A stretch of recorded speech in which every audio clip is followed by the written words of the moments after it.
আজকে করেছি খুবই মজাদার কচুর ডাগর ভাজি। আসসালামু আলাইকুম। কচুর ডাগর ভাজি করার জন্য ডাগর আর মুখের কাছাকাছি একটু কচু আমি কেটে নিয়েছি। কেটে ধুয়ে পরিষ্কার করে লবণ দিয়ে একটু সিদ্ধ করে নেব, ভাপিয়ে নেব।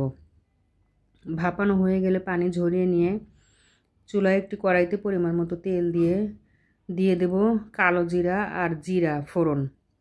এই কালো জিরাটা দিলে পর খুব সুন্দর একটা সেন্ট আসে কচুর ডাগর ভাজিতে।